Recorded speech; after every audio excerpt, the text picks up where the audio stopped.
and enjoying it as well.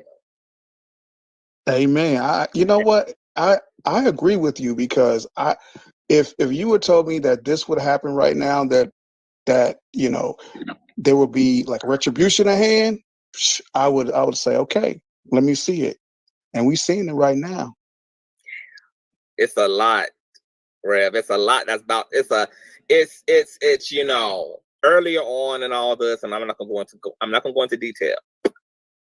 Yeah. The way that this thing is mapped out, the way that this blueprint is set up, the way that this stuff is going to unfold in such a synchronistic, chronological, intentional order, it's so devastating. And it's so geniusly mastermind that at one point I almost felt sorry. A part of me almost empathized with my enemy. And then the Holy Ghost with the Afro said, cast not your empathetic pearls unto ratchet YouTube swine. Cast not your compassion. Okay? Rebuke thee in the name of the cornroad Yahshua. And therefore I did. And my neck, my foot has been... No, go ahead. I'm sorry. No, and my foot has been eternally on their necks ever since. Now, Rev, introduce yourself, okay? Introduce yourself. Tell the people about yourself and how you came to be on YouTube and everything. Oh, okay, cool. Yeah, so my name is Reverend Gerald Palmer. I go by the name of Rainbow Rev. Actually, that name was given to me. But I came on YouTube back in 2017, basically just making videos and really looking at the Umar Johnson situation. Because Umar Johnson was, I didn't know anything about the school or anything like that. And so I started making videos just dealing with Umar based on what he was saying about our LGBTQ plus brothers and sisters and others. Because since 2002, I've been a strong LGBTQ plus ally, speaking up and speaking out and looking at religious-based homophobia. And that's how I got into addressing what Umar Johnson was doing. So that's just everything in a nutshell. I'm a husband, father, ordained, licensed and ordained minister, social worker, educator, just a Renaissance person like yourself, man, and loving the Lord and care about His people. Amen. Right. That we don't necessarily recognize mental illness because we've always used the church as a substitute for therapy. So a lot of times as Black Americans, we don't have the language, we don't have the concepts and the ideas to be able to put our emotional framework into a different context. And nobody has ever been able to quite check it because they've been around in environments and within systems and within ethnic groups that don't have the discernment necessary to distinguish where behavior comes from, to properly assess certain behaviors and behavior traits, and to properly challenge, acknowledge, reconcile, and deal with those things. And so in one of my previous lives, I saw you and another beautiful individual, anti-Afro Svengali. Yeah. Did I pronounce that right? Okay. And from there, I learned that you guys have endured literally. It's literally like you guys are that we're having a mirror experience. And my grandma, my 92-year-old beautiful silver-haired grandmother, bad bitch, 92-year-old bad bitch, told me that, baby, if a big bitch find herself always in some trouble, it's because that big bitch is the trouble. She ain't quite say it like that, she says, but I just put my own little CTV-isms on it, Reverend. But the old saying goes that if you find yourself always in some mess, it's because, darling, you the mess. You the mess. That's why everywhere you go, you make a mess because you are creating the mess. Yeah, man. It is as though we are that Spider-Man meme where there's two Spider-Mans and they're pointing at each other. It's like you. Our stories are so similar, man. I would say this. So it goes back to 2017 when I started making videos about Umar, and there was not a so-called. And I know pretty much a lot of folks should know who Umar Johnson is, right? Yes. So anyway, he has this following, and so myself, Anti-Afro, we started making videos just talking about the things that were addressing with Umar. So it was beyond YouTube. It was contacting universities, places where he was speaking, because we felt that he had no place talking to children, talking to others, because he was bringing poison to our community, misinformation on mental health, misinformation on special education, and then the homophobia was the other main issue. And so we started to get some traction. And so there was a group of us who were online, offline, and Anti-Afro, she came up with the term anti-fraud warriors. And so anti-fraud warriors were a group of people who were making sure that we dealt with fraud in the Black community. And just so happened, the main person that we were looking on was Umar Johnson. So I was just making these fledgling videos that wasn't getting nothing was happening. And then 2018, we started making impact on universities, places start canceling Umar. So when you start messing with people's money, you start messing with that money, they gonna try to get you. And so he started putting our names out there. And so I'm naive to all of this. I wasn't trying to be no content creator. I'm just just a social worker of 20 years, a minister, and someone with a compassion, making videos and making comment, and then watching Anti-Afro. That's my friend Andrea. Watching her grow, and then two type of people started following us. One was the person that was trying to get clout by trying to tear us down. And then two was the person trying to get clout by grabbing on our shirt tails. And I know I was being weighed down because one of the person grabbing on our shirt tails was, let me see your transcript. She came out of nowhere around 2020 is when she came out of nowhere. And around that time, that's when Umar Johnson really sped up and he started threatening us. And so January, I remember it like it was yesterday. I mean, he had threatened us before. He had put my name in memes and stuff like that. So when he mentioned our names, that's when stuff really got wicked. And so she started calling herself an anti-fraud warrior. In 2020, she started putting our names in hashtags, and I was like, who brought her here? I felt like somebody vetted her, and it was fine. But we were warned about her. I had no idea that all the chaos that she was bringing on in the lives of you guys. But I just couldn't keep track because around that time was when people started to really attack us. I really understand what Larry's going through. People started making videos about me, calling me a pedophile.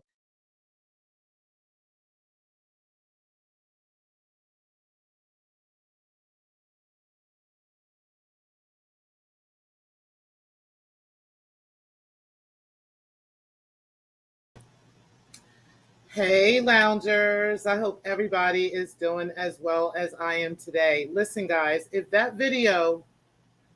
I can't call it more than prophetic, I don't know what else to call it, because I'm telling you, sometimes people such as CTV and even myself, who really do delve into the spirit often, right? we may oftentimes think that we're talking about one particular situation when in reality, it turns out that we're talking about something else, something that's sitting right in our face. But we think we're talking about some other far off place or some other situation that we might even have intentions on. But the spirit and the universe always has the final answer. And that video was so prophetic because, yes, this is the time. This is the final time and the ending to all of this. We don't have to go on beyond this because there's so much that's already been put out. So there would be no need to continue because at some point it becomes, just picking at people, right? Which is something that we don't want to do. But shout out to everybody who most definitely contributed to this work. All of you and, everybody as a sector as a whole kind of put in on this, And I think it was really important for everybody that contributed to this and everybody that put in their thoughts into this, people that sent, cash apps, and various things behind the scenes, to kind of tell me their thoughts on things, people that, even went and critiqued it. I really appreciate you guys because it was a sector that put this together.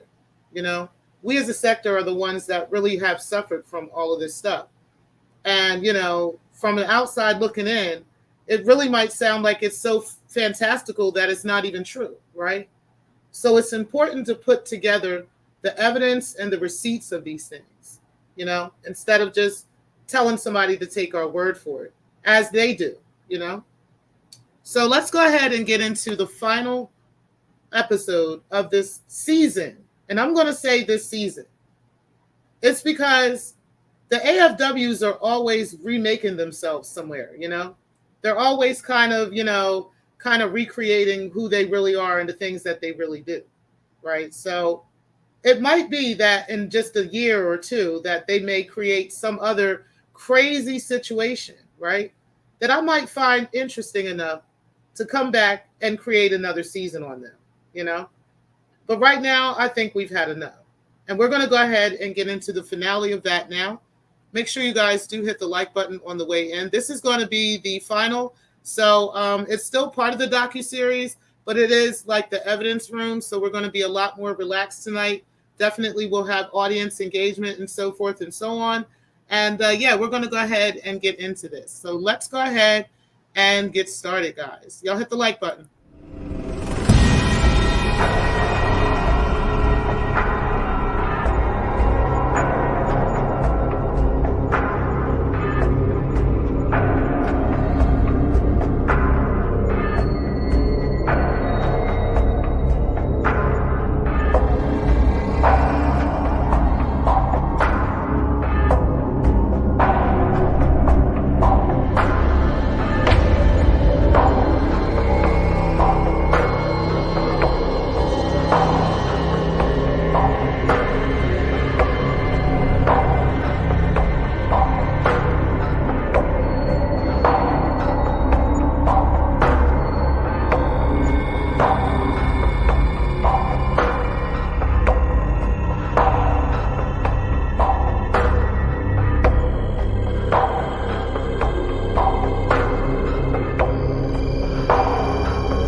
Again, I hope everybody is doing as great as I am this evening. Let me go ahead and say my salutations to everybody. Say hello. Definitely appreciate all of you for being in the building. Teresa, I appreciate you. And the beautiful Bernice. Ray Triggs, appreciate you being in the building, bro. CB, I appreciate you as well.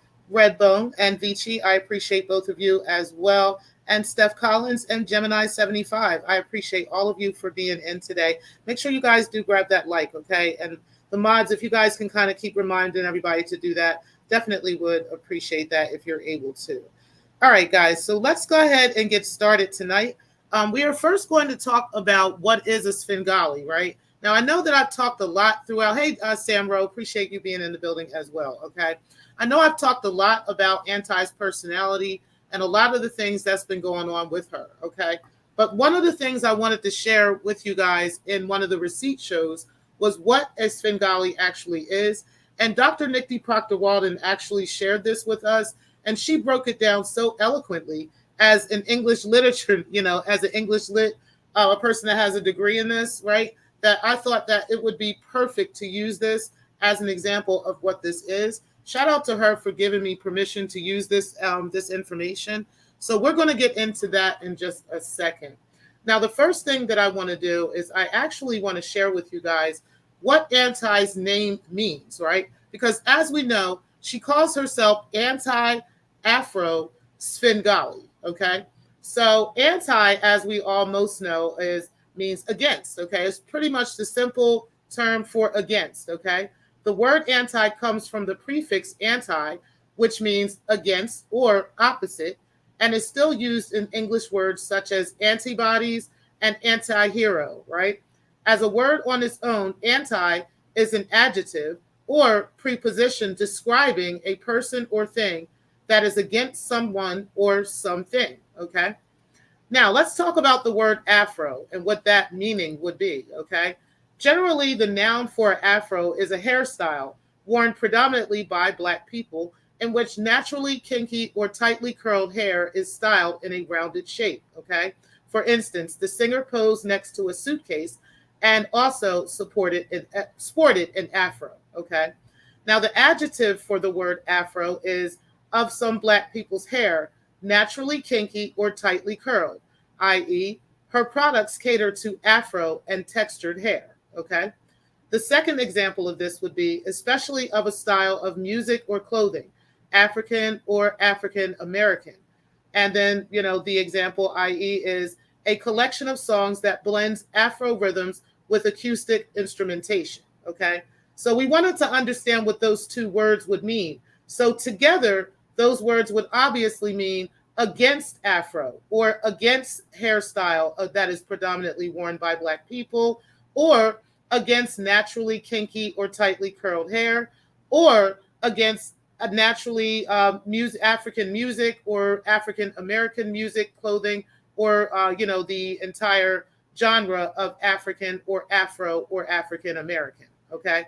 So anti-Afro is exactly that, okay? That would be what her first two, names that she calls herself is, okay? The next word, Svengali, okay? Now let's get into that. Now, the meaning of a Svengali, which we're about to get into with Dr. Nikki's video, is a person who controls another's mind, usually with sinister intentions, okay? Now, why she would want to call herself a Svengali as an actual licensed marriage and family therapist is beyond me, okay? I can't answer why she'd want to do that.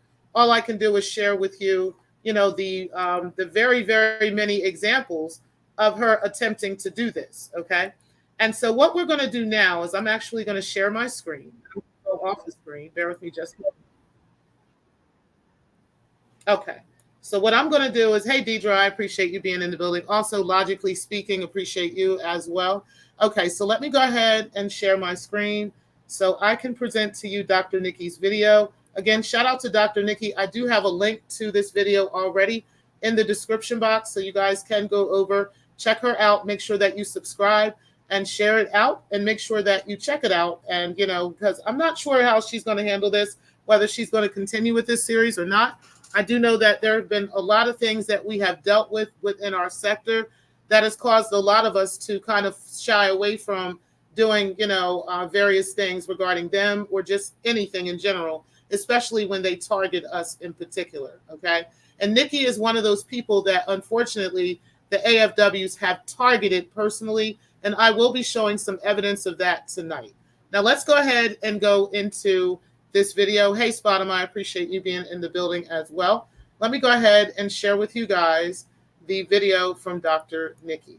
I'm going to go ahead and remove myself from the screen, and then we're going to start at the 16-minute and 18-second mark. We're going to go through to a couple of other marks on the video. So bear with me just a moment while I get started with that.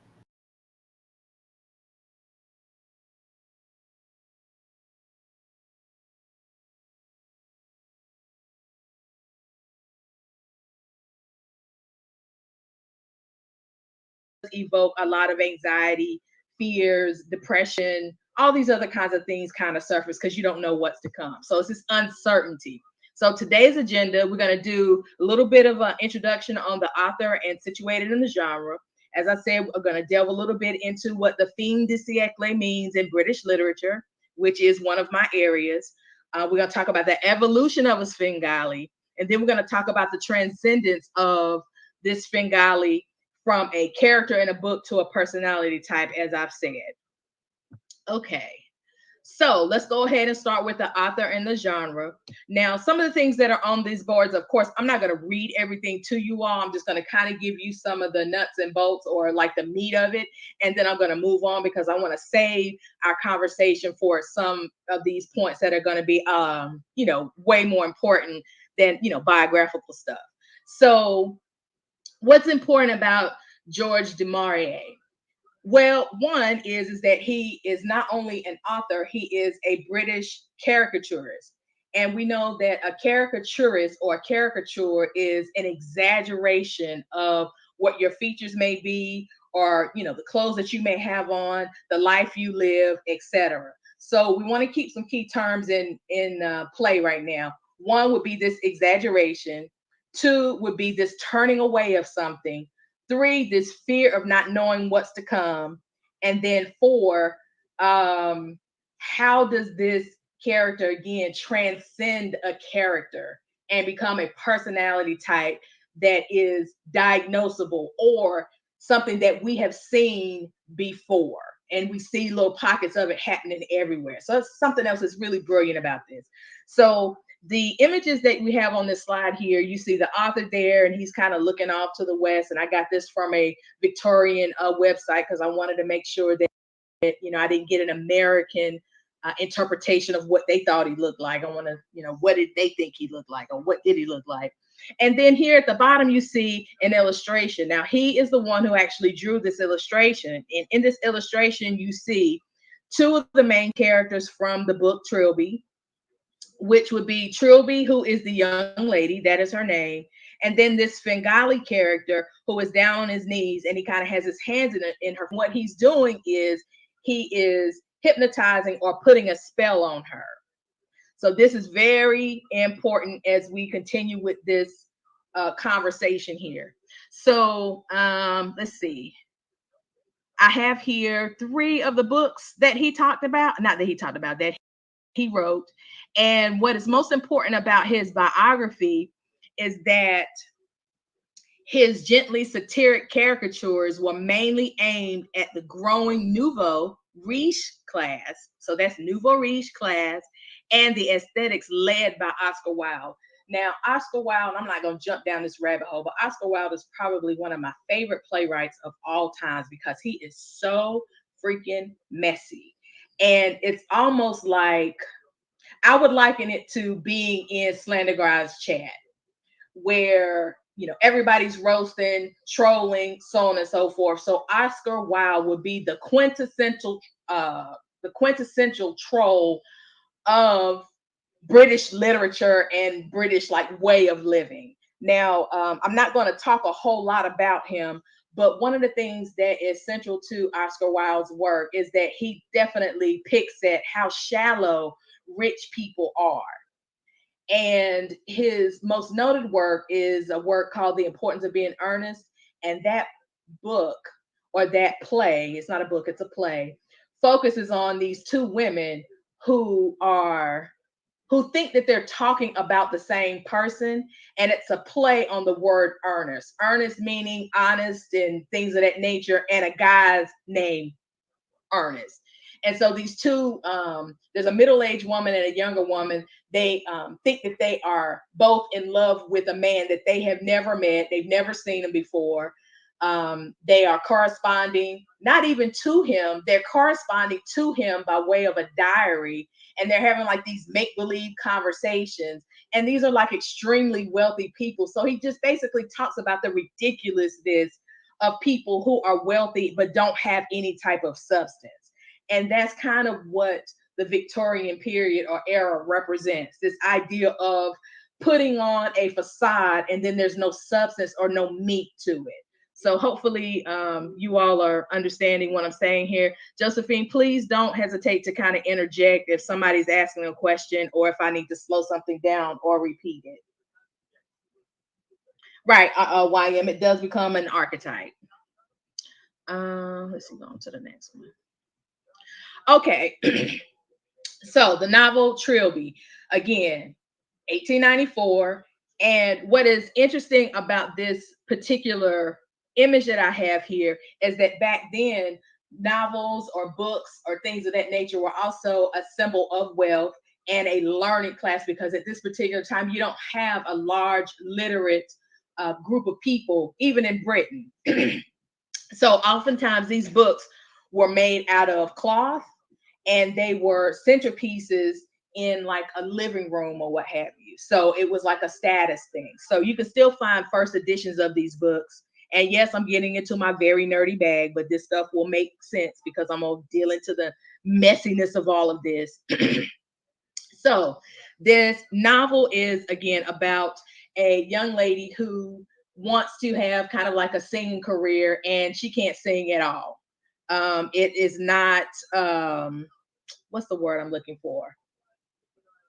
She has a horrible voice, but under the hypnosis and the mentorship of this Svengali character, he hypnotizes her, and for by osmosis, she's able to do things that she's not able to do when she's not near him or under his spell. So this idea of mesmerizing or hypnotizing someone to kind of be at your will. So if you look at the film or look in the book, there's a focus on his eyes because they are huge, they're kind of glazed over and very, very piercing. So what he does is that he also kind of tricks her into touting herself as his wife or his love interest, and accompanying her across the world like on a tour as she sings opera and what have you. If you watch the film, again, it's very, very, very bad singing, but it's hilarious to me because she really thinks she's doing it. She has all of the trappings of I should be able to sing. So I don't know if you all have ever been around people and it looks like they should be able to play, or like if you are in school and you're picking people to be on your team. And for those people who might be non-Black, they might see the tall Black guy and say, oh, I want him on my team. And then you come to find out that this dude has all this height, but he can't shoot or play basketball at all. So it's kind of one of those types of things. Let's see. Did you put something up there? Yeah, I put the comment that. Oh, okay. Yeah, that I put in there. Okay, I'm multitasking. Like I'm on the ones and twos up here. I don't know how the speakeasy does it, but at any rate, so at the end, when Svengali falls ill and dies, the spell and Trilby loses her voice. The story of Trilby's total subjugation to Svengali has passed into the realm of popular mythology. So again, that's another important term, this idea of a mythology. And again, want to pick out the terms that we're using to describe what's going on. So total subjugation. So that means that she has absolutely no control over herself, and she is totally and completely helplessly reliant on this Svengali person to be successful in any right. Okay, so YM social media. Is there a film review for this debut? Meaning, is there a film review out there to see what were the people in 1931 thinking in the United States when they actually saw this film? So there are many film adaptations of this, and basically what's most important about what they're talking about here is that everybody's kind of familiar with Drew Barrymore. So it's her grandfather that actually stars in this 1931 version of the film's Svengali. It's not called Trilby, it's just titled Svengali. And they're talking about the performance being the best of his career, how the makeup and the costuming that he's using really does bring across to the audience in the film this idea of horror and this idea of horror and grotesque and this goth-like period. So this is all, again, representative of this time period moving into the 1900s and a new regime in Britain. Okay, so let's take a look at a more recent review of the film. So what we just talked about was a review of the film once it debuted. Now we're going to look at a more present day review, which is a little bit more, gives you a little bit more information, gives you a little bit more detail, pays a little bit more focus, because again, in the 21st century, we know a lot more about this Svengali character. And when you go back and watch something that people didn't have a lot of information about, you're able to add more for people to think about when you're doing your analysis, if that makes sense to you. Okay, so again, I'm not going to read all of this, but according to Cervasos, based on the exaggerated eyebrows and beard, stiff mannerisms, and the fixation on money, now these are all the things that describe this Svengali character. Keep those things in mind. Svengali is signaled out as a Semitic stereotype, a Polish scavenger who has no problem casually stealing from his neighbors. More so, the man has used his powers of hypnotism to ensnare and ensure the extended death of Trilby, milking out her talent to achieve wealth and fame within mere years. So again, another trope of this particular time would be this idea of what we call the succubus, which is when, which refers to Dracula and the rise of vampirism and things of this nature. So again, it's a whole lot of decadent sex going on during this particular time too. So this is a real sexy period. So moving right along, she also says when, let's see. Okay, so I've already read that to you. So I took that from the other slide. So moving right along. So of course, Svengali had famous competitors in Dr. Jekyll, Mr. Hyde, Dracula, and Frankenstein. Now, one of the things that we can see that we have in common with all of these particular novels is this idea of destruction and creation or recreation. This idea of eternal life.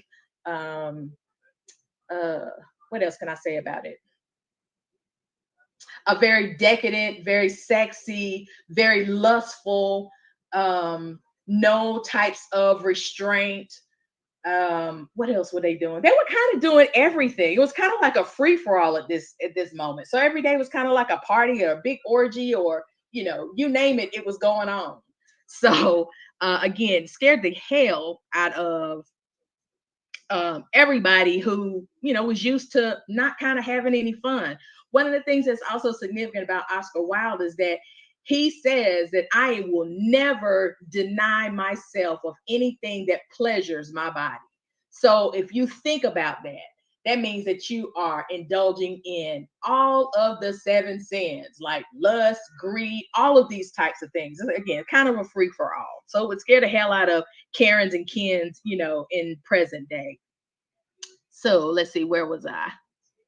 Okay, so during the same year. So public opinion may vary wildly on whoever bothered to check out a movie that referenced generally an obscure novel.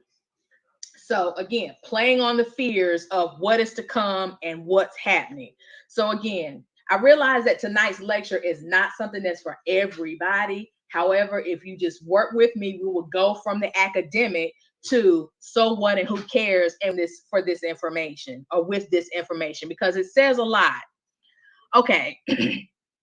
Let me move on down to the other one. So it's something else I said too about a Semitic character. So it's ironic that we're talking about something that then becomes like a stereotype for Jewish people at this particular time. And even in present day, as being money hungry, greedy, all of these very negative things that may or may not be true about this particular group of people. And let's see, where does the concept of control of another person's being come from? It comes from this idea of like hypnosis. So if you're under someone's spell, then they definitely have you at their will. So it's like you are completely, you completely succumb to their will. So while she's under hypnosis, this Svengali character is able to get her to do anything he wants her to do because he benefits by her success or through her success. Remember, the first thing he does while she's under hypnosis is that he convinces her to leave the man that she actually cares for and to be his wife. Now, once we get to a couple more images, you'll see that there's a huge age gap between the two of them. So this old man, under no other circumstance, would be able to attract this young, what would I call her? Chanteuse, if you will, would never be able to attract a woman of this caliber. And it's not because she's rich or anything like that. It's just that she has youth and he does not. Okay, so that is, it has an anticlimactic demise of the villain where the monster, metaphorical or not, dies from an indirect cause rather than a direct action of one of the protagonists. So it's nothing that Trilby does to kill off the Svengali. Okay, so again, she has no control at all. So let me move on because I don't want to keep getting stuck on that. So while anti-Semitism isn't a new concept, it was certainly not as pronounced before the movie's release. Specifically, it was when East Europe's, I think that word is misspelled there. I guess it's supposed to be programs, but it says pogroms, have driven the Jewish populace to the U.S., where discontent grew with the population and was exacerbated by Jews' ease in upward social mobility. So again, this is where, so this character, again, with what he's doing by subjugating a particular target or what have you, it then transcended to this is how they see Jewish people, as people who are greedy and, you know, pretty much want everything for nothing. They are, you know, very much self-sufficient, independent, and very powerful, especially in the New York area. So yes, I understood the hypnosis, wondering how that originated, the succubus, the Svengali, etc. Okay, so why am I getting to that? So that would kind of make sense when we start looking at the fin de siècle as this period of, you know, turning to the new century and moving away from something else. Okay, so just bear with me. So film adaptations, but gently telling me that I'm spending too long on some of these slides. So let me get through them. Okay, so the film adaptations. So there are 4 film adaptations of this particular novel. And we know that with film adaptations, you kind of lose some of the meat in the novel. So the review that I'm talking about comes from the first one, where if you look kind of closely, you can kind of tell that the Svengali character does favor Drew Barrymore. Actually, Drew Barrymore comes from a long line of actors and actresses, and her name really does mean something big in Hollywood. And we also want to talk about the fact of how there is this perception that the Jewish people actually run Hollywood. Like they have a dominance over, like with your Spielbergs and your, you know, Steins and all of these other types of people. So we have a 1931 version, a 54 version, 1983 version, as well as a 2013. So you kind of have your pick based on what it is that you appreciate about film studies. Okay, the fin de siècle in British literature. Oh, this is used as an umbrella term embracing symbolism, decadence, and all related phenomena. Okay, so with the literature, it literally means end of a century. Goths referred to it, especially as, you know, like, again, this Gothic period, very, very dark, black and white period of literature. Let's see. Okay, so there's a pervading sense of instability and unease. So again, we want to play on this notion of fear and whatever it is that you are afraid of. It's almost like you are approaching that in society every day, and everybody has some sort of fear. Like some people might be, you know, fearful of, you know, somebody coming up and mugging them or whatever. So it plays on all of these types of things. Let's see. There's a pervading sense of instability and unease, and age was coming to an end. and things would change, not necessarily for like the fears to late 19th century society fears of immigration, sexual promiscuity, and moral degeneration. Now, again, I'm not ready to apply this to the sector, but if you have been paying attention at all, these terms should ring bells very, very loud. So again, the fears at that particular time that haunted the late 19th century society were fears of immigration, sexual promiscuity, and moral degeneration. Again, so the church doesn't have like this stronghold over everybody like it did during the Victorian period. Okay, so the fin de siècle as a movement played on the fears of the following. So this is what the half of the screen is going to to address. And we'll pick up some of these things as I continue to unpack this Svengali, ism. Okay, so number one, migration and the threats of disease, sexuality and promiscuity, moral degeneration, and decadence. Number two, the fears include scientific growth, female empowerment, homosexuality, and foreign colonization. It's also filled with connotations of decline, decadence, deviancy, disruption, disarray, and pessimism. So anything that goes against the life that they knew before, that disrupts it in any way. Now remember, Oscar Wilde is pretty much like what we would call a troll. And if you've ever read any of his stuff, he pokes, like he is the king of satire in my book. He pokes fun at everything that you can make fun of that during the Victorian age would be held as the standard. So Oscar Wilde was kind of like, oh, fuck all of them. I want to be this way. The life that the rich lead or that they live is boring. And he made fun of all of that. Okay, so moving right along. Let me stop for just a second because I need to take something to drink, and let me check in with you all. Okay, guys. So I want to make sure. I'm going to fast forward to the next part of what we're going to be looking at, but I just wanted to stop and do a little bit of commentary on that. I really do think that a lot of things so far, and I do remember this as well. I'll never forget this breakdown that she did because it was so thorough and completely applied to anti-Afro Svengali that, it's almost scary. Okay, almost down to the T. So, and there's so much involved with what she's saying, even down to her followers, like Red G, for instance, who reminds me of Trilby. Okay, so I would love you guys to just finish listening in.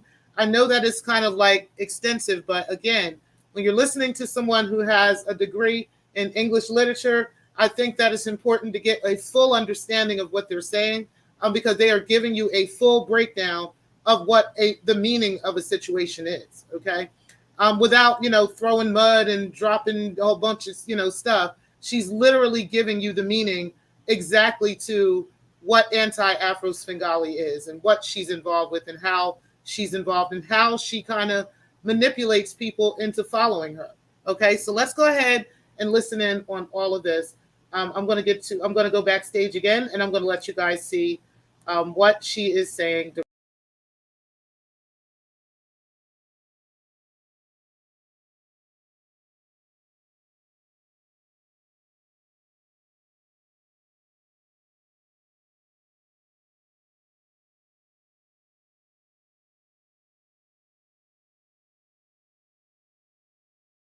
Evolution of a Svengali.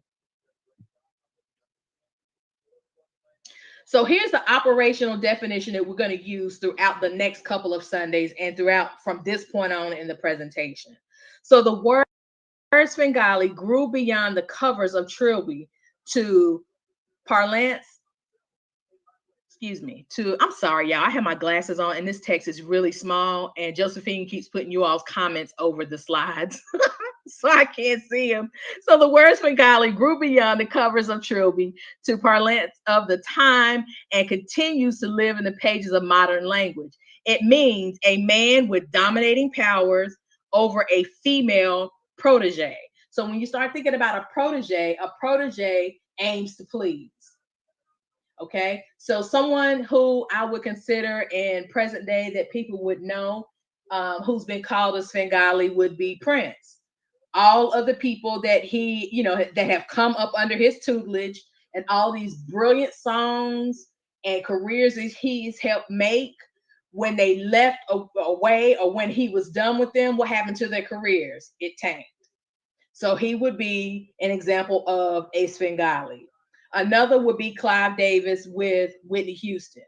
What about? It seems like no matter, but she actually had talent. So that's one of the differences. These people actually do have some talent, but you know, it's the hookup.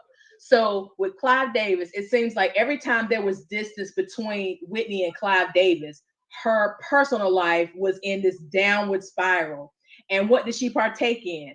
All of these very decadent and deviant behaviors. Like she talked about, you know, how her and Bobby Brown's sex life and how she's addicted to sex. If y'all remember that crazy ass interview she did, she talked about her drug use and how she does it because she loves it, because she can afford it, etc. She doesn't see anything wrong with it.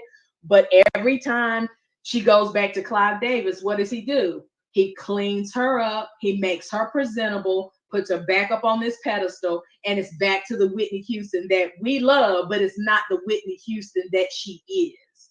Does that make sense? So let me ask you this. Would Puff Daddy Sure. be a Svengali too? Yes, but Puffy is interesting, because with Puffy there is very few things that were actually original. So I remember YM and I were having this back and forth in a chat where we were talking about this idea of an artifice. And an artifice means that it's an interpretation of something that could either denote that you have a skill set, or it can kind of hide that you don't have a skill set. So it's kind of like, are you able to recreate something from scratch, which does denote that you have talent, or are you able to just copy something that's already put together? Not, can you put it together from step one? Does that make sense? Miss Murph, R. Kelly would definitely be a Svengali along with some other things. But Josephine, does that make sense? Yes, that makes sense. Okay, so like you were talking about, so let me give another analogy. So like when you were talking about this, you know, how you put your movie together versus someone who can, you know, screenshot what you're doing and add some things to it and then push it out and kind of repackage it. That's kind of what Puffy did. So I'm not saying that it's a bad thing, because what he does is considered to be a postmodern take on music. He'll take something that was new and original at some point, and he repackages it, changes it up a little bit, and pushes it back out again, which of course we call sampling. You know, now the artists themselves looked at it as stealing because he didn't ask permission and they weren't paid. So is he a Svengali type person? Yes. But does he practice, or is he somebody I would consider under this complex of artifice? Absolutely. Because we really don't know how talented Puffy is, because he doesn't play any instruments. You see what I'm saying? So it's different from Prince, who plays every single instrument. Or R. Kelly. Right. Well, R. Kelly doesn't play every instrument. He just plays the piano, but his vocal ability is sick. Right. And it wasn't until after that we realized that this dude, you know, reading writes on a what second grade level or whatever. So I remember YM and I in the chat kind of going back and forth on this, because of course she was interested in it because of her love of music. But, you know, and trying to explain this concept to her, again, all of that stuff is situated in this fin de siècle, because there's a fear of somebody finding out that you don't have the talent that you say you do. Okay, so that's another fear of a Svengali, because he could not bring out any type of selling ability or sell her as an opera singer unless she was hypnotized. Does that make sense? Yes. Okay, Joe, you're gonna have to talk back to me because right now I'm not looking at Yeah. Oh, that okay. makes a lot Yeah, of like sense. give me a little something. Yeah, that makes a lot of sense. Okay. So Nap says that Dr. Dre plays instruments. Well, he does, but remember with Dr. Dre, one of the things with him is you know, he used to be he was a DJ. And so, you know, playing records of his own stuff, but he was able to kind of again package stuff and make something old look new. So again, that's what we call a postmodern take on music. Okay, so let me move on. Okay, so from character to personality type. Okay, so the 1894 novel Trilby features the character Svengali, a psychiatrist who completely controls a young, innocent woman through manipulation that spans gentle flattery to outright bullying and everything in between. So he takes her through all of these things. Now, remember, we talked about what gaslighting is, what bullying is, what stalking is. So imagine somebody taking you through all of those things while you are hypnotized. I mean, you are completely vulnerable. Okay, so today the term Svengali refers to a person who uses emotional abuse to control another, usually someone younger, creative, innocent, or naive, through manipulation and in much the same way du Maurier's character does. The name Svengali became synonymous with authority figure or mentor who exerts undue, usually evil influence over another person. So this is somebody who, although you may reap some sort of a benefit, what they're doing is not for your own good. Because think about it. If we go back to the Whitney Houston and Clive Davis situation, Clive Davis is the one who made money. Yes, Whitney made quick money, but Clive Davis made long money because Whitney never wrote any of her lyrics. I mean, so like, okay, so let me give you another example. The song I Will Always Love You. Whitney sang the hell out of that song. She sang the hell out of that song. Now, I actually like Dolly Parton. You know, I loved her and Kenny Rogers, 9 to 5 when I was younger. You know, they used to be my little jam. This was back before we had soul and hip hop radio. So, where was I going with that?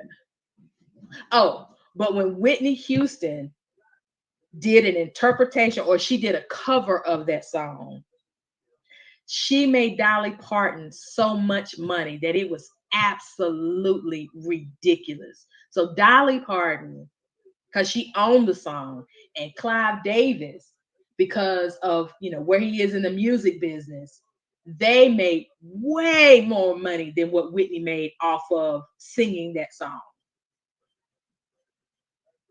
So if you look at it in the grand scheme of things, you have satisfied somebody very quickly, but in the long term, because they're used to having all of this money and things of that nature, they don't become responsible with it so that they can live much longer off this money. It's just like all of this stuff that's in the moment, kind of what Samba Queen says, where some things are just episodic. And then you have these very severe lows where nothing is popping for you. And then you go right back up to the top. So it's kind of like there's no in between. It's either you're extremely high on your own or you're nobody and ain't nobody checking for you. So that's kind of what interacting with a Svengali would do to its victim.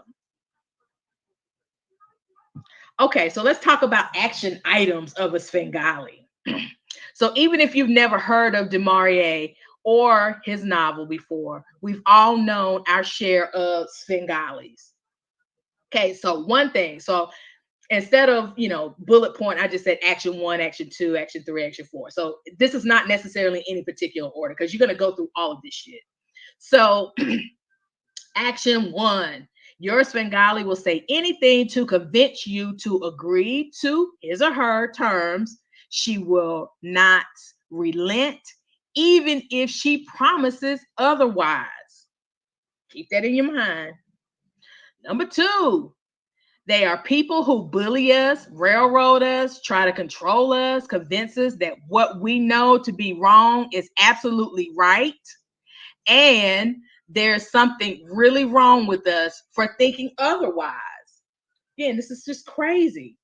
Number 3, holds you emotionally hostage or holds you as an emotional hostage. The effect is similar to Stockholm Syndrome, and we know how serious that is, where a captive develops love and loyalty for the person holding them against their will.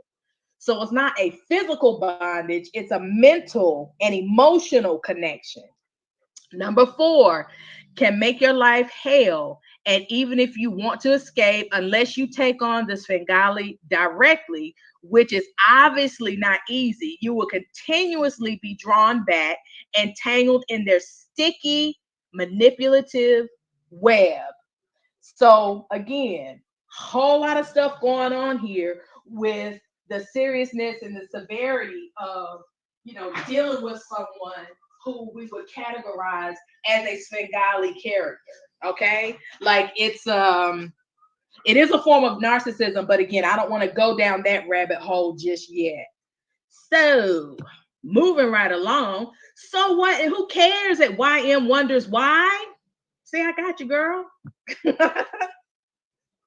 And this is the next to the last slide.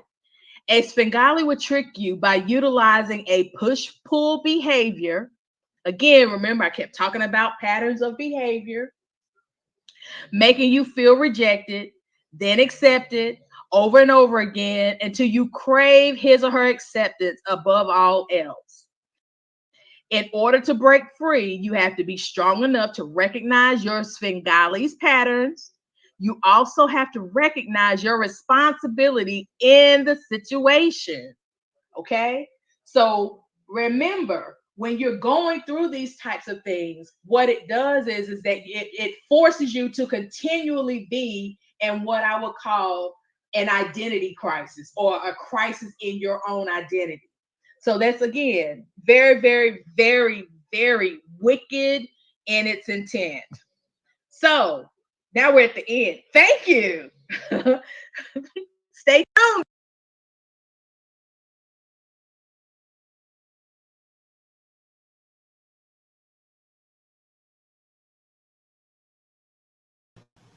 Okay, guys. Well, shout out to Dr. Nikki Proctor Walden for that very, very, very, very in-depth breakdown of what an actual Svengali means, okay?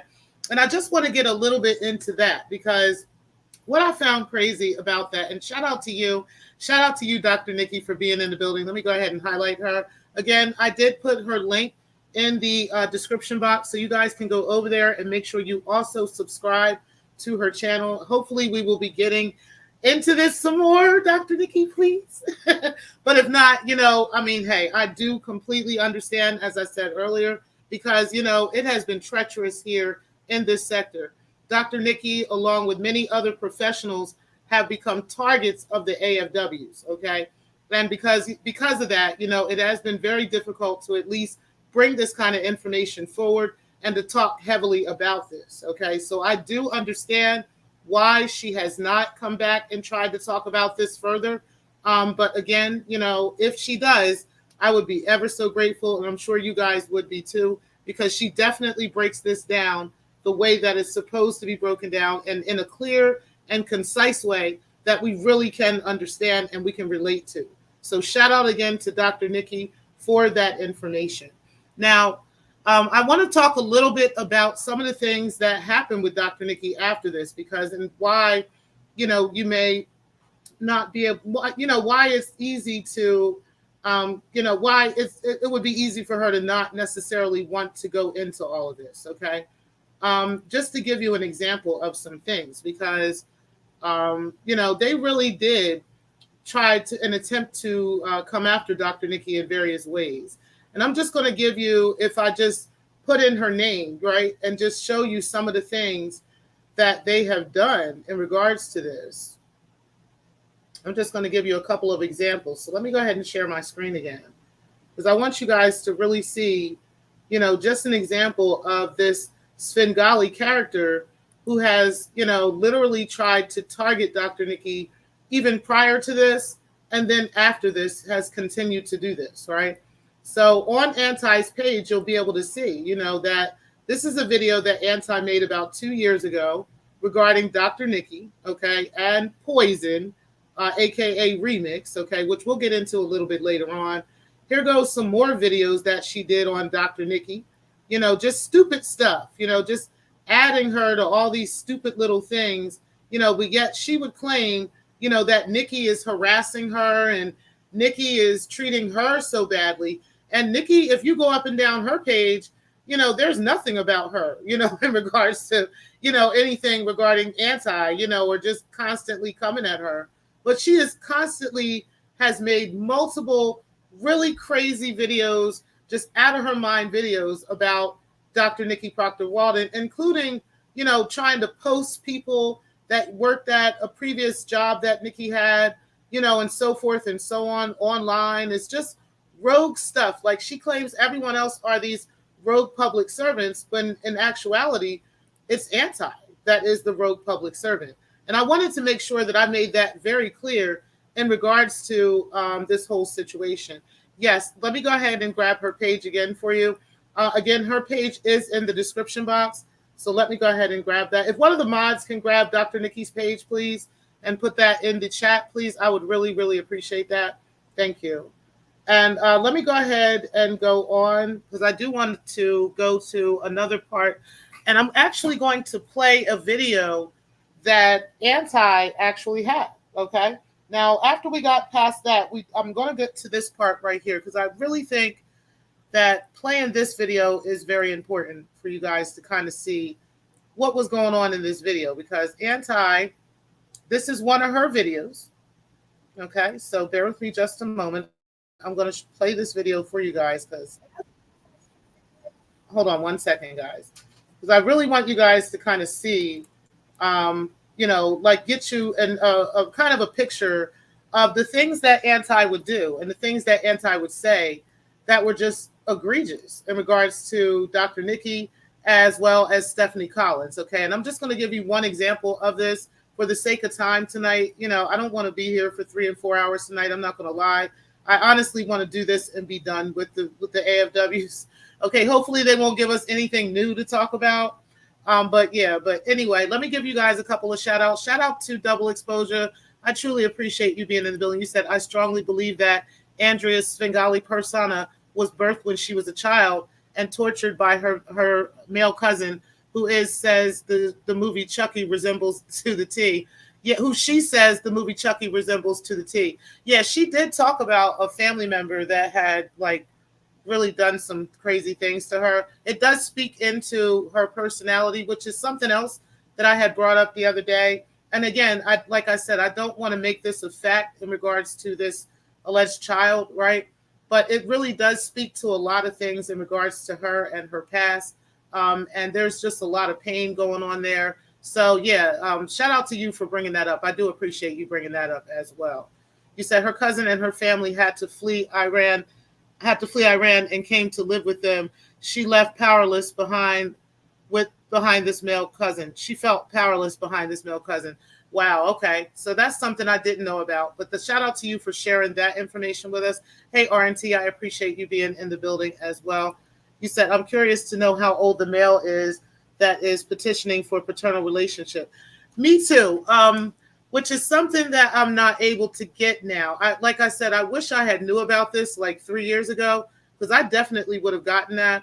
But now that you look at it, it is a sealed document. It was not a sealed document then, but it is currently a sealed document. So I would have to be one of them to get it, but either way, I'm not going to try to do anything illegal to get it. But if it happens to surface somewhere, then, I will definitely be coming back and adding this to the series, okay? Because I don't know, but, I'm not going to be doing anything crazy to get it. So, that's just what it is. But I definitely I'm very curious about that as well. And I have never forgotten about it since I first saw it. So, but either way, guys, let's go ahead and get into this next video. Let me put up a banner for this, because I actually wanted to brand this one. And I'm going to do this in fair use again. Like I said, I do play videos in fair use, which is the Copyright Act of 1976, which is the allowance for fair use for the purpose of teaching, reporting, commentary, criticism, scholarship, and so forth. Oops, not that one. This is the one I actually want to put up right here. Okay, so let's go ahead and let's start with the beginning of this video. I'm only going to play about 2 minutes of this. And again, this is going to be done in fair use.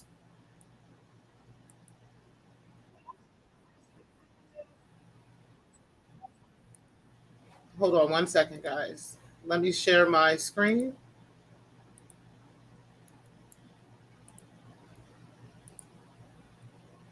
All right, so let's go ahead and get started. Anti-Afro Svengalis. Listen, first up, I have to address that NPW, the non-prize wife, is giving me Darrell Brooks' trial flashbacks. The trial's over. He's been sentenced. But she's coming on with this personal pronoun game like he played. The who is you game.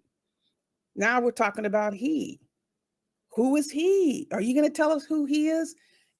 Let me let you see, for those who aren't aware of the pronoun game that Darrell Brooks tried to play, what NPW is trying to pull off here. Stay tuned and I will return. My best of my knowledge was that you were either Black, Latino, who's you, or mixed. Who's you?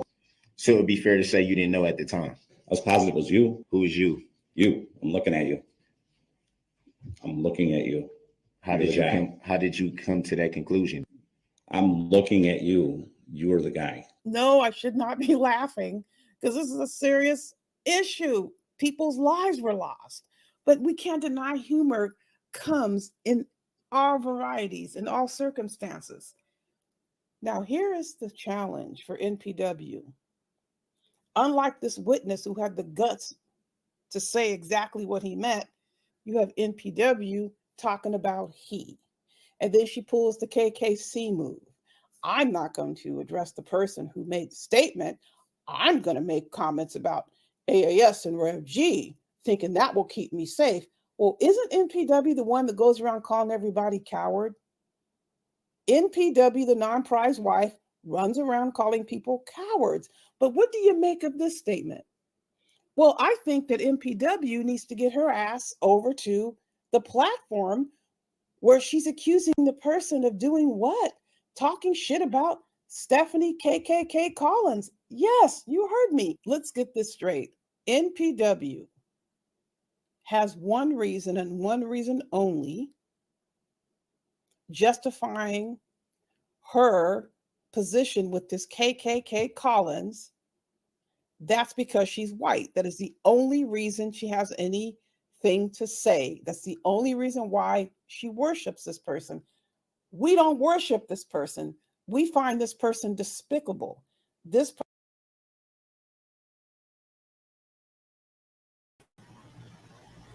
So I wanted to make that clear in that particular video that I was sharing, that Anti's reason for why she feels that Nikki should not be, looking out for Stefanie Collins, right? Who is, was being literally targeted by the AFWs, being called a racist, being called, a predator and all kinds of crazy things, which we went over the other day during Stefanie's video, right? All these things that she tried to call her and all these things that she tried to say about her, just simply because Stefanie refuses to bow down to Anti's, behavior and bow down to whatever Anti wishes for her to do. I'm sorry, can you guys hear me? You're saying no sound? Put a 1 in the chat, please, if you can hear me. Nobody can hear me?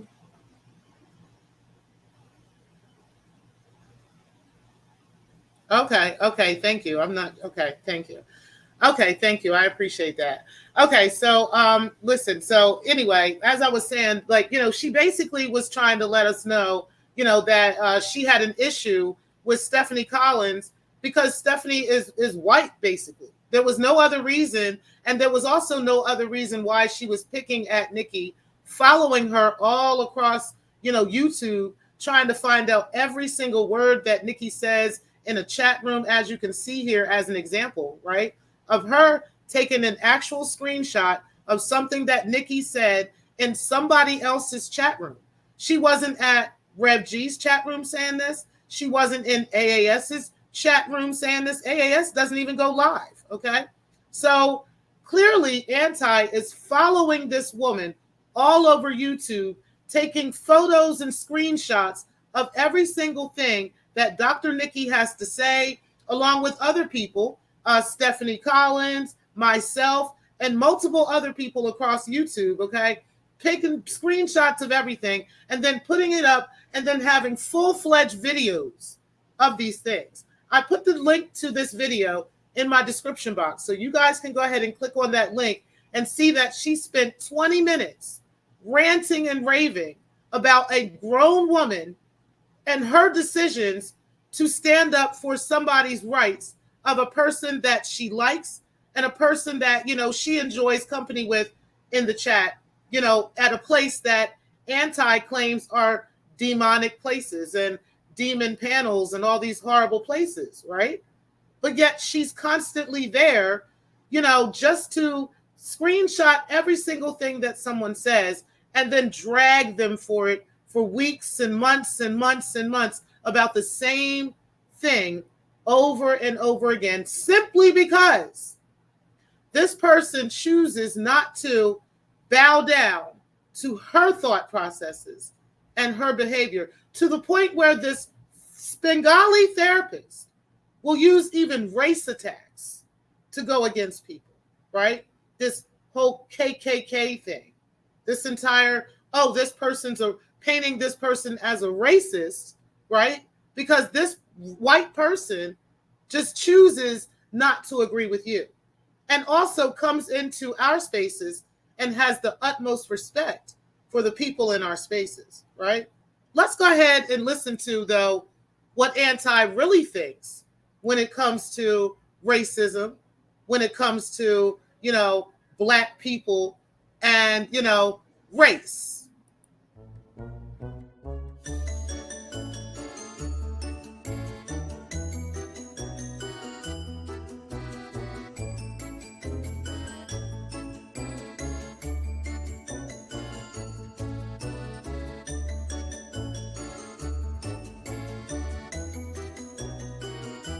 These nigger bitches is full of fucking shit, and you niggers that was trying to come in the fucking sector and trying to just diminish my greatness.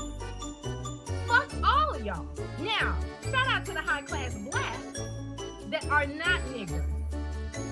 We got some high class Blacks and some others that's in the sector that do not, I would never call them that because they don't act like that.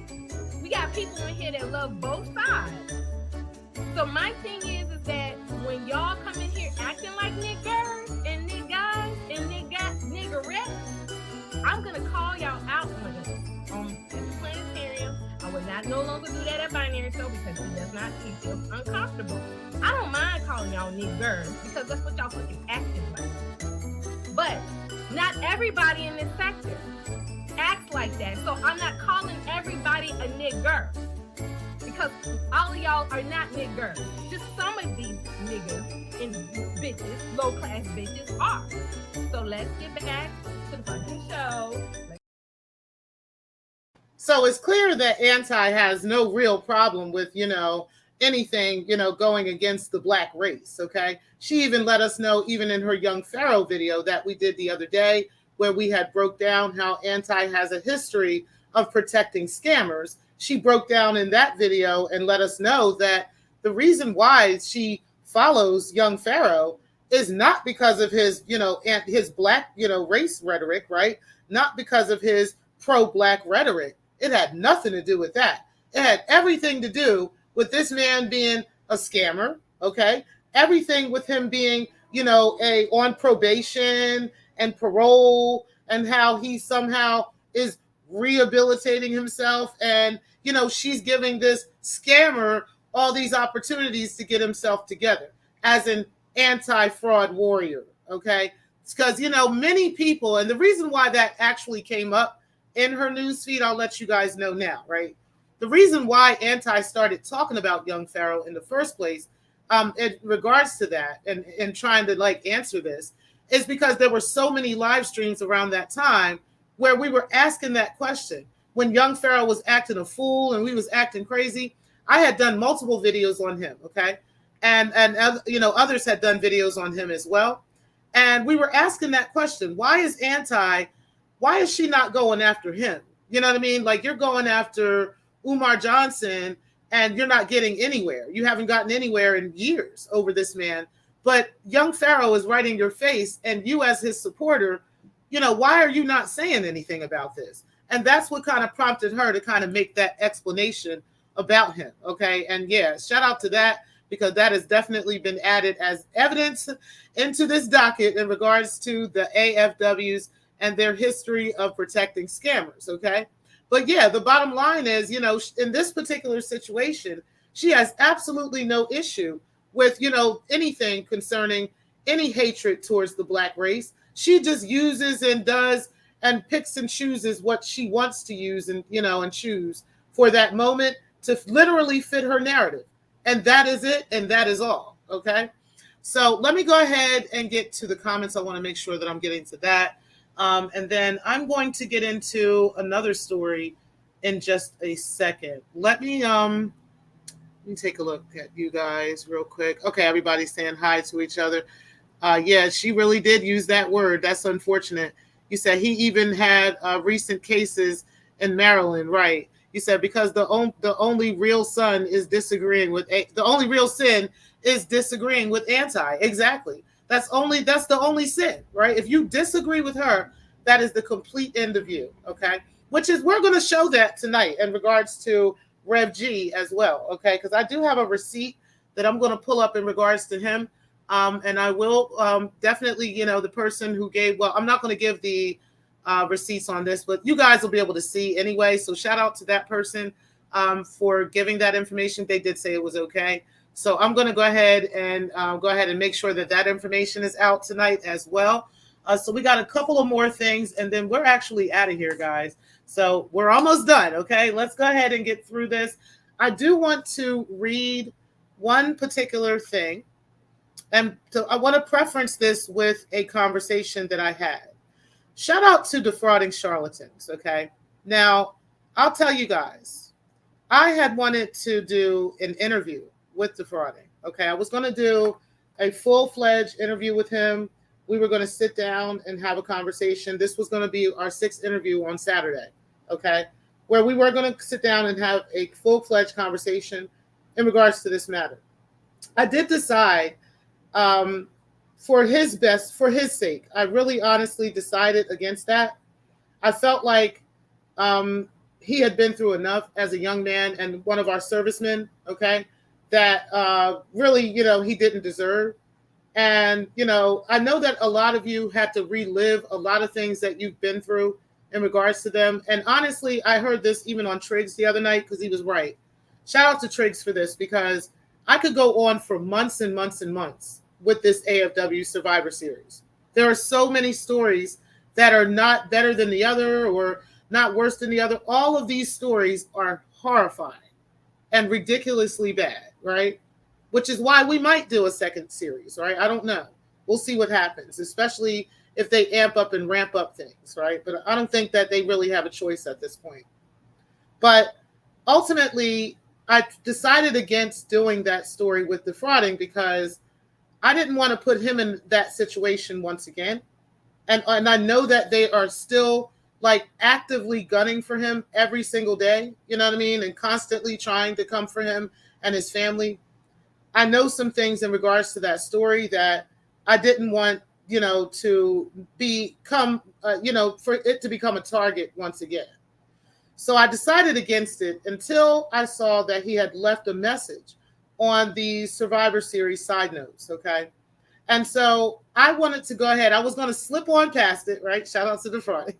I was going to slip on past it. I had said that, you know, I just kind of said to the person that I was going to do this with, you know, there's no need. And there necessarily really isn't, right? I think that we have honestly driven the point home an underhome, right, to, you know, how serious this situation has been.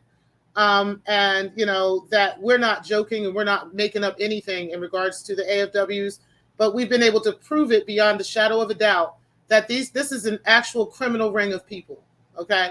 And that, you know, they have committed multiple crimes against the people.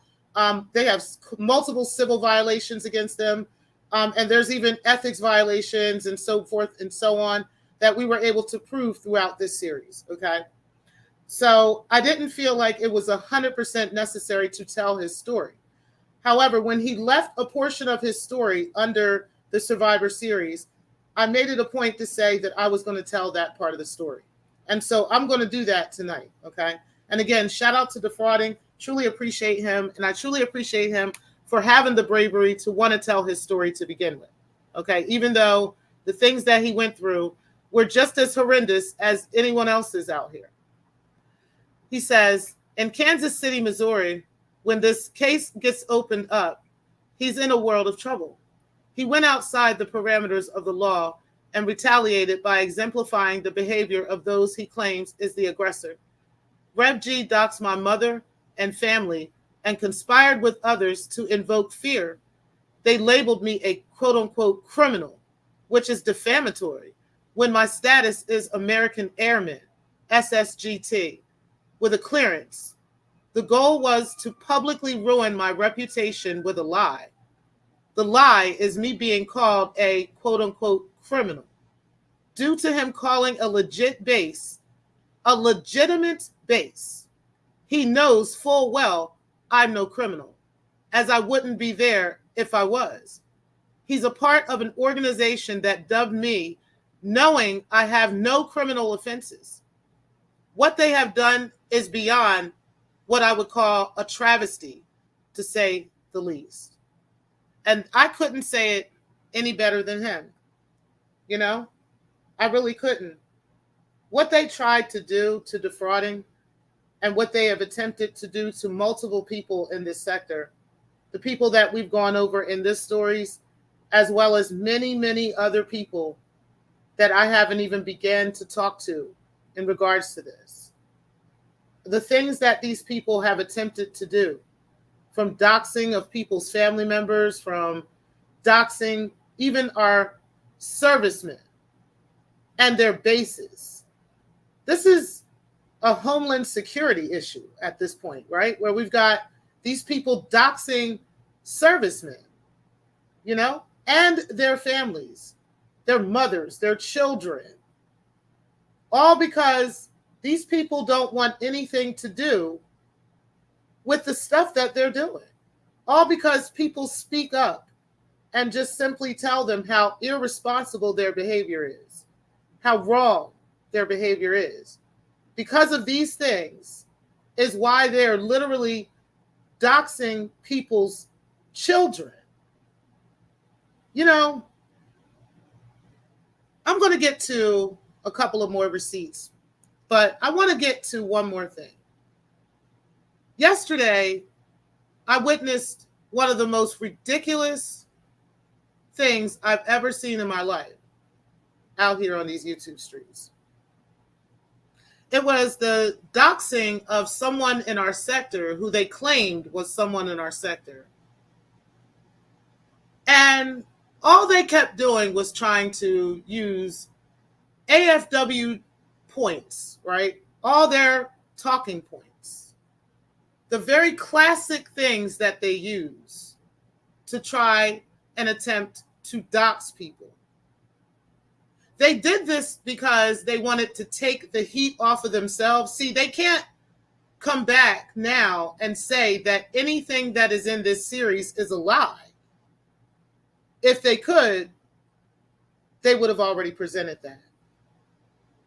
But what they'd rather do is go directly to typical and classic AFW moves, which is to throw some red herring in the story and to give you some lie and some elaborate lie and to have everybody's focus on that instead of them and their criminal history, right? See, let me take this down. Let me take this down. Because now I'm mad. Now you playing in my face. See, what we're not going to do, right, is we're not going to pretend that we haven't already seen the history of these AFWs, okay? That we haven't already seen these things. Hold on one second. Because I want to share something with you guys. Something that we were looking at the other day, but that we didn't quite finish.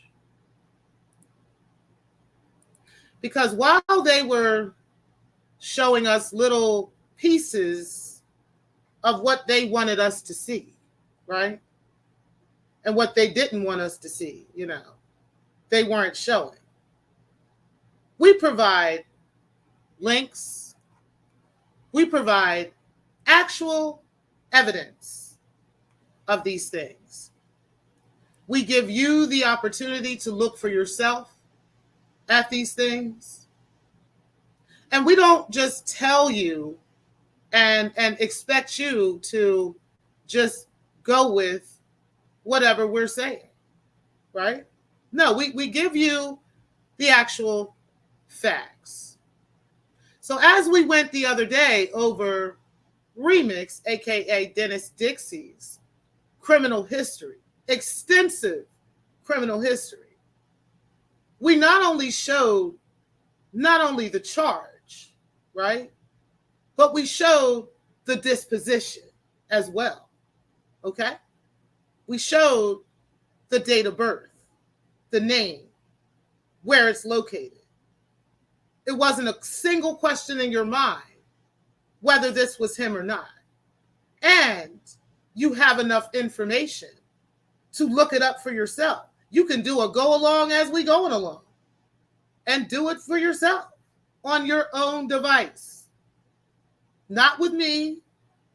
I'm just giving you a tutorial on how to get there.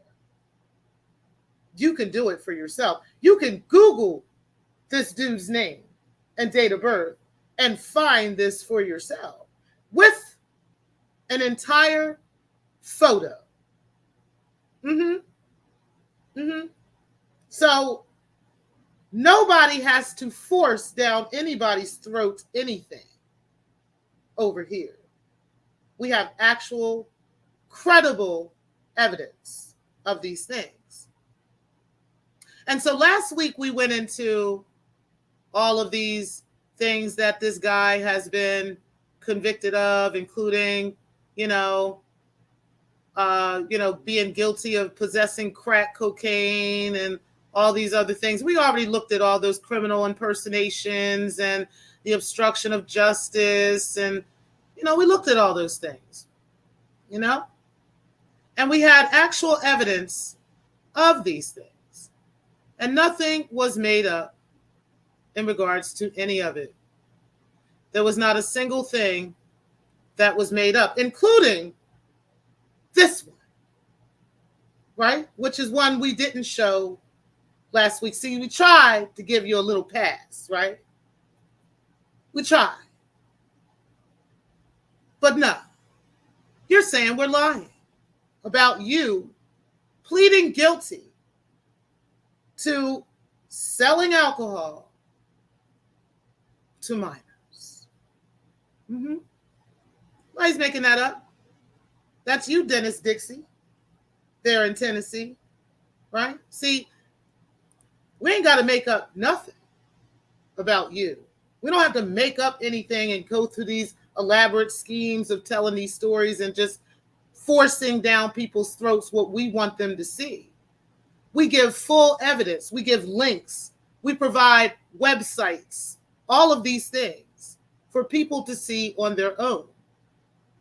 So I was disgusted by that classic AFW movement that y'all made yesterday, that y'all can't pretend y'all didn't know about, right? While the first thing in the morning, y'all were going live trying to talk about this. tried to immediately thwart everybody to this BS, right? When you found out that most of the sector just wasn't going, y'all amped it up. And here went Rev G, right? Creating a video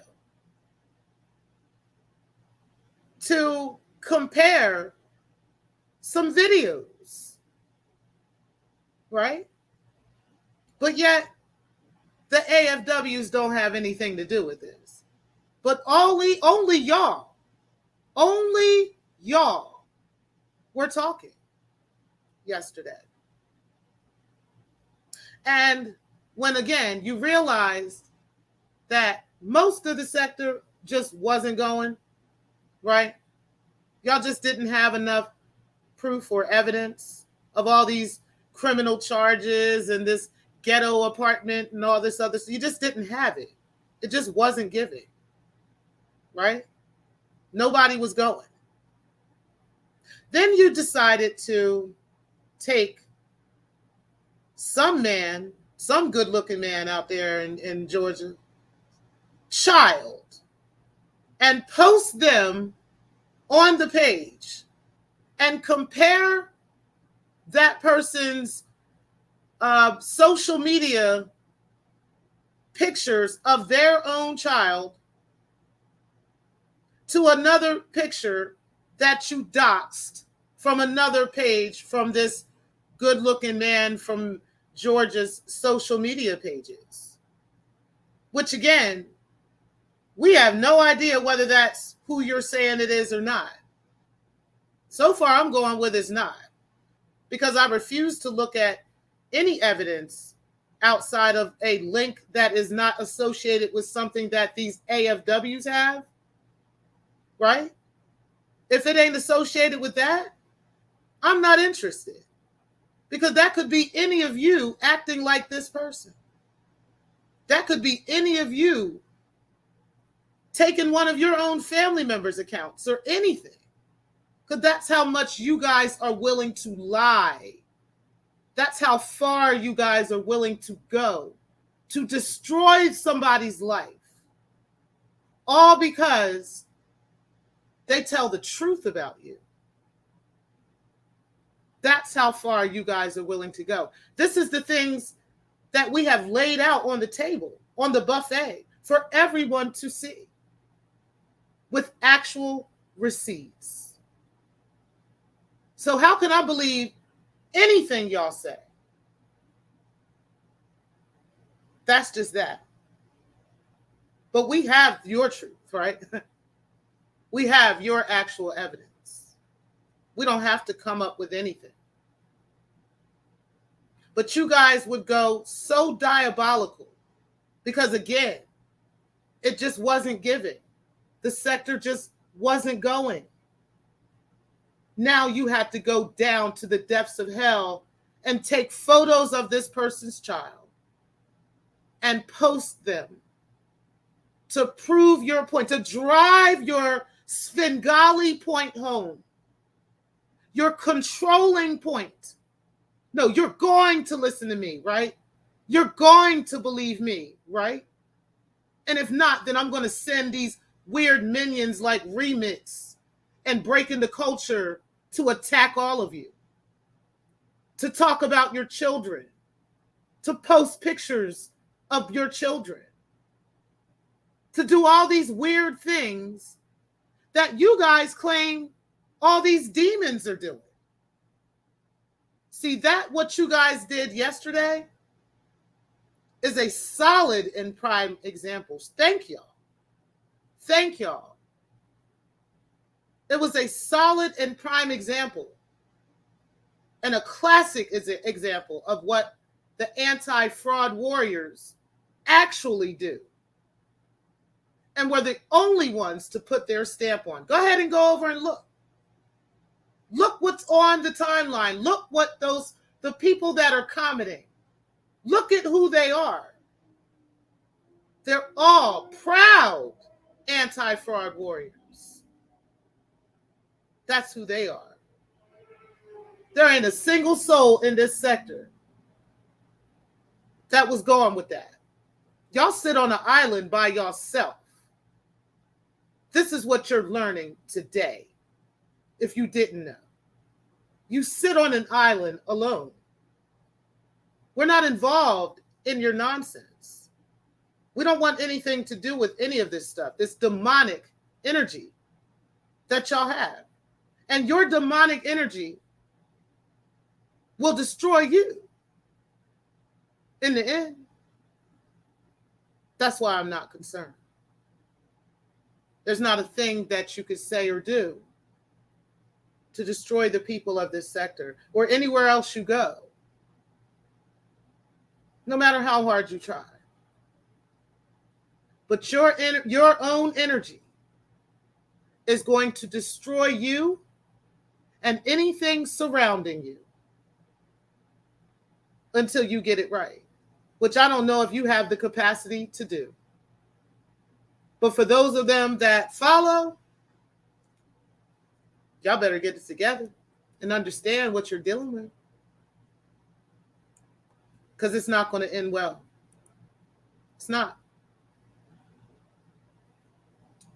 Hey, Philly Fastlane, and you said, to be fair, the date of birth is missing for the 17 for the day. Happy Life, you said, nobody cares that Happy Life Facts. AS is still claiming she is light-skinned when she is dark as fuck, right? Right. You said she promoted keyboard musician and a dope coke one who spoke violently and made threats towards Dr. Umar Johnson. Oh yeah, anybody that was talking trash about him or made threats about him or anything, threats of violence, she didn't care as long as it was against whoever she's against, right? And she literally goes with whatever rhetoric she wants to go with at that moment. And that's just that. I'm going to end this with 2 more receipts. Shout out to Me and Mines. I do appreciate you for providing these receipts. And then we're going to go ahead and get ready to close out the show because, like I said, I'm ready to be done with these people, okay? Let's go ahead and talk about this one. And let me move myself over. Let me move myself to the side real quick, y'all. Make sure y'all hitting the like button, guys. I do appreciate that if y'all will hit that like button. Okay, so this one is from Anti-Afro Svengali. And I kind of wanted to show this because, this kind of goes along with the whole idea of what Anti was saying in regards to, how Anti likes to, play upon people's fear, right? She likes to play with people's emotions. She likes to play games psychologically with people. This is kind of more evidence of that, okay? And I thought that this was important to make sure that this is shown. She says that if I was a bitch, I'd really expose her deepest fears. It's a chicken shit move that Lennon and KKC went ghost. Bullshit. Lennon was never going to go live. He watches all. But you see how she was talking about how she wanted to expose someone's deepest fears. These are the kinds of deviant thoughts that this Svengali of a therapist has. She's thinking of, like, this is not the first thing you think of when you get up in the morning, right? Is, I can expose your deepest fears, right? Like, that's got to be the most deviant way of thinking, from somebody who's a therapist. Why would she want to expose someone's deepest fears? I just couldn't get past that when I read this. And then it says, KKC's mom is in the hospital, COVID floor. She wanted to make that known, right? So I'm sure he'll use that excuse. So full of shit. They are running scared. I called them out for attacking me and acting like grown man doesn't exist only because I'm a woman. I'll put that on my AAS community wall if I have to. TCTV can kiss my ass, right? Now, it's funny to me how, all these people are now people that she doesn't deal with, right? Including grown man, Me and Mines, right? All because of her own BS, okay? Like Conscious TV said in the beginning of this video, if you're always in the mess, right? Usually it's because you're actually the mess. You know what I mean? Usually if everybody is pointing fingers at you, it's because you're the problem, right? But in this situation, there's so many problematic things in here that she's saying. Because King Kong Crazy didn't want to respond to her and her community wall of crazy videos and monkey references and all this other stuff, she's mad about it. That makes him full of shit and him running scared. Why would she even want to be engaging in this kind of, playground-like behavior? Oh, you're running from me. You're scared of me. Do you want people to be scared of you? Is what the first thing I'm thinking when I'm reading this, right? Why would you want, as a therapist, as a public servant, as you call us, right? Why would you want anyone to be running scared from you? Why is that your thought process? Along with the wanting to expose someone's deepest fears, right? And how it's a chicken shit move that Lennon, Honor, and KKC have gone ghost, and that they are choosing not to go live and address you and talk about you, because these people have families. They have children that they take care of, right? No pun intended. Maybe pun intended. They have families to take care of. They have actual lives to run outside of YouTube. Whereas you live your entire life on YouTube. That you think everybody is on here all day, every day. And you think we all have time to address you with every little thing that you have to say. When we'd rather just live our lives and to just move on, right? TCTV has not made a video regarding anything concerning the AFWs or anything since maybe 2021, sometime in early 2021, mid 2021. And this woman is still talking about him in January of 2022. Man isn't talking about her. He done moved on to all kinds of stuff. He's doing all kinds of stuff. He's talking about power and all kinds of things. He has nothing to do. He don't even talk about the sector at all. And she has something to say about him to someone else.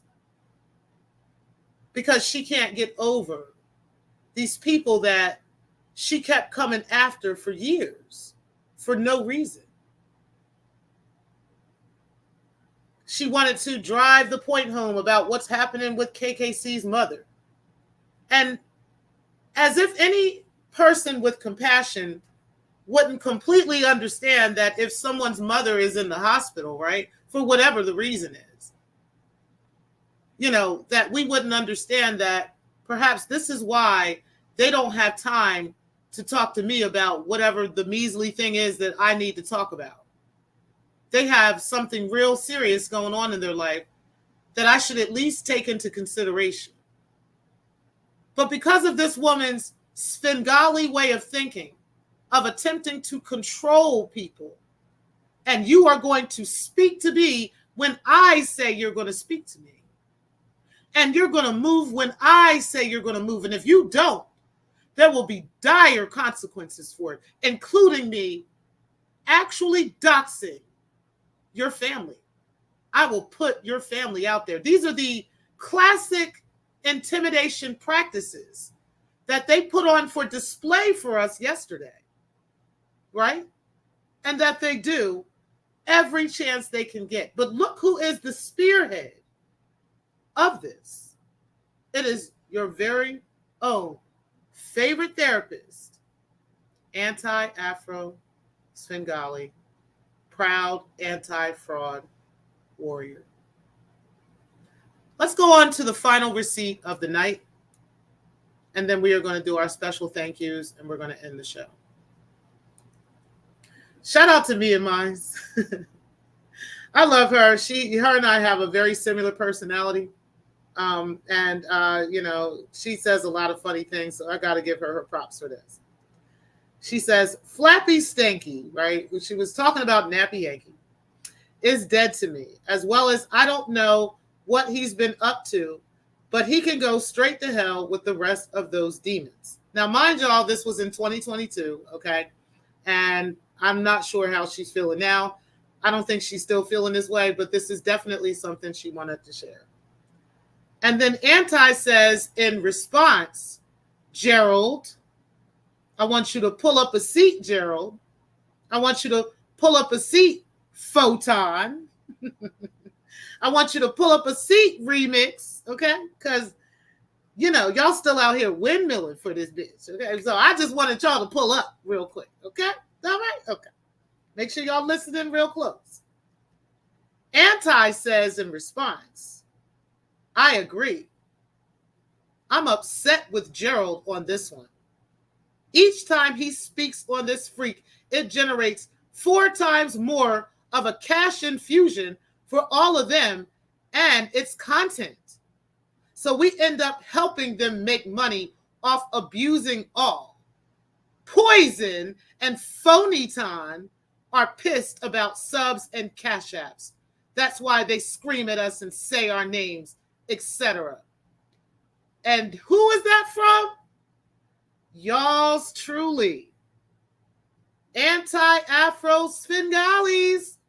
Proud anti-fraud warrior. See, that's how she really feels about, you know, her friends, right? As we have already shared in the past in regards to how she really feels about Phonyton and Poison and so forth. But either way, it's time to go ahead and end this shit. Because I'm pretty much done, you know. I think that I've said enough.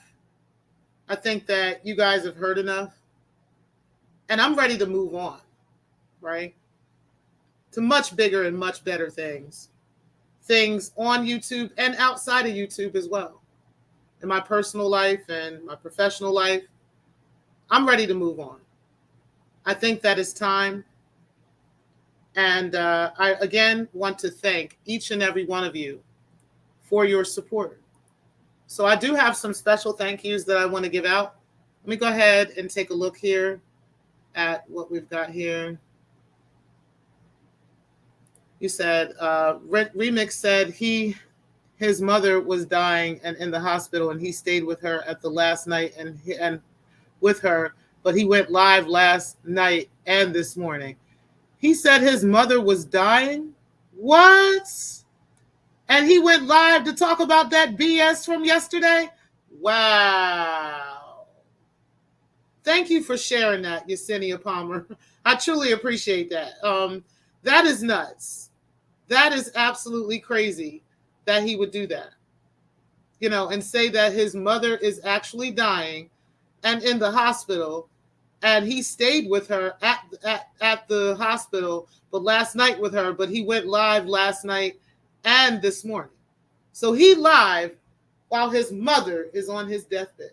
The same guy that maybe it was the crack that he was smoking, I don't know, you know, that messed up his head, that got him doing stuff like that.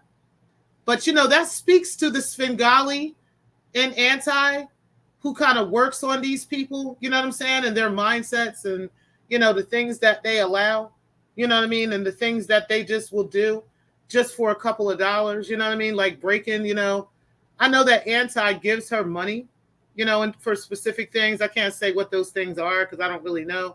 I remember she told me one of them was like her phone bill, you know. For instance, I know that Danny doesn't do anything much for breaking. Y'all know that she's a whore, you know, and, you know, he treats her as such. Okay. Don't let y'all be fooled. Don't be fooled by any of this stuff. She be trying to tell y'all that she be moving. She about to move and all. She lying. Okay. Danny doesn't do anything for this girl. She has to come out the muscle to do anything for herself. And unfortunately, with some of her mental illnesses, it makes it difficult for her to hold a job. Okay. So, you know, that's sad. That's actually unfortunate. You know, I hope that she would, you know, try to apply for like Section 8 again or something. I know she had a Section 8 apartment in the Bronx, but I'm not sure if she still has that or not. But it would be nice if she moved and went and got into her own place and actually tried to get the mental help that she really does need, right? Because then maybe she would be able to hold a job and be able to really properly take care of her children and herself, okay? But Danny doesn't do those things for her. And so it's people like Anti that's aware of these things, okay? And she uses this stuff against them, where, they are in need of a couple of dollars. And so they got to do Anti's bidding. And then Anti will send them, a couple $100. She'll throw them a kite for their phone bill or, breaking kids or, Remix's mother or whatever the case may be. You know what I'm saying? But these are the things that these people do.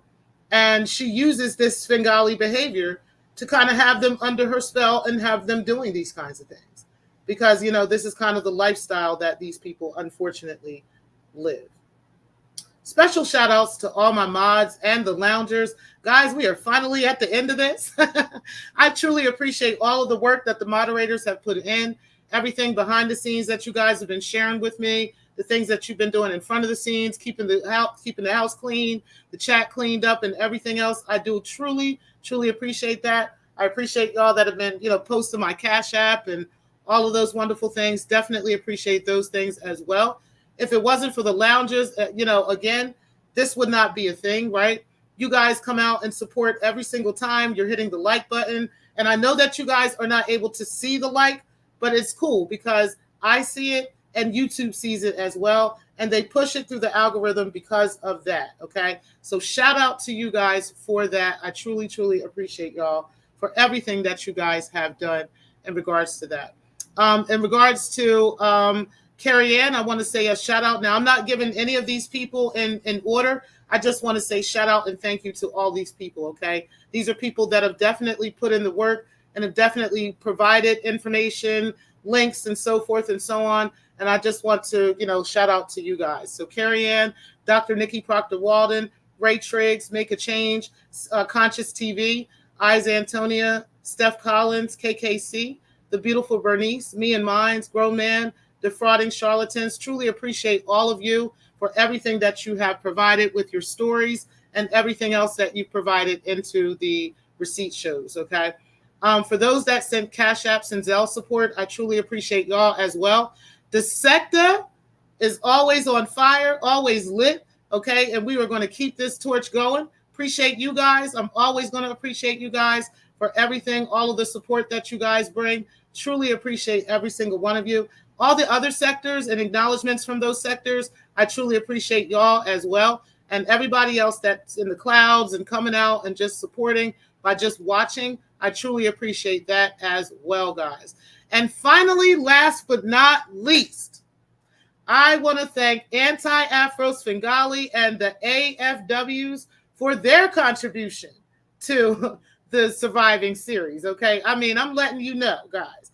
Y'all most definitely were the GOATs in providing the evidence that was needed in regards to this series, from Rev G, your TikTok, and Anti, and your falsifying of documents, right? And, and from Breaking the Culture, and you doxing people's jobs, and Stargate calling us the N-word, and Binary actually trying to lie to the beef sector in regards to what the AFWs really are about, and Remix, which we just found out his mother is dying. I hope his mother does recover from this. But while your mother is dying, you are out here bidding for this Svengali AFW anti-Afro.